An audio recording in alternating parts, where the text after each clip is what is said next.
So in relation to deposits, what happens? At all of the Martin & Co offices, when an applicant applies for a property, when they actually become a tenant, they will pay an equivalent of 1 month's rent, plus in our office we take £200.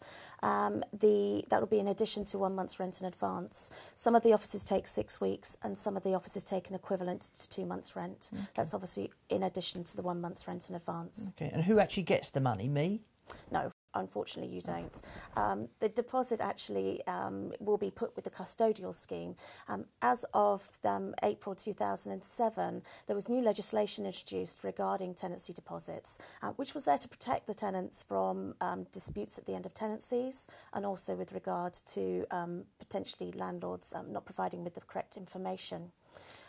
So the custodial scheme actually holds the deposit for the duration of the tenancy. Right, okay.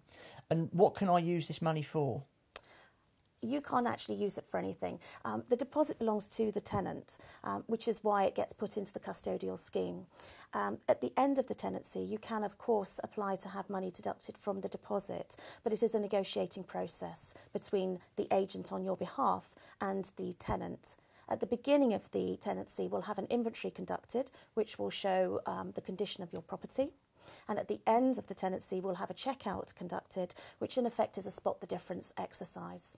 And it's from that we will decide what needs to be done to put the property back to the condition it was at the start. So who will decide how much things will cost? Well, there are two things. There's fair wear and tear, which is the landlord's responsibility, so general things such as decoration to keep your property up to date. Then there will also be damages and dilapidations, and that is actually the tenant's responsibility. We will ask a contractor to quote for the work, and then we will put these quotes to the tenant and negotiate with them to ensure that the maximum work is done to bring your property back. Okay, I mean, this is all very interesting. My mother has a property in Scotland, and we're looking to move her into a home because she's rather old now. Okay. And the question is what to do with the property, and letting it out could be definitely an option for us. So does the deposit sort of setup work in the same way in Scotland? Interesting. It doesn't currently work in the same way.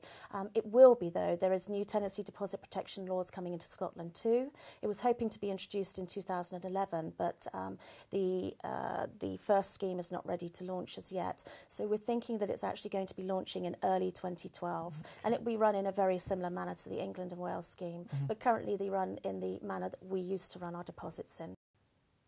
We actually have a number of offices across Scotland anyway, so I'm sure that one of them would be able to help you and your mother. All right, so very much a national business. Definitely so, from Aberdeen to Truro over to Folkestone, totally covering nearly the whole of the UK. Excellent, that's lovely.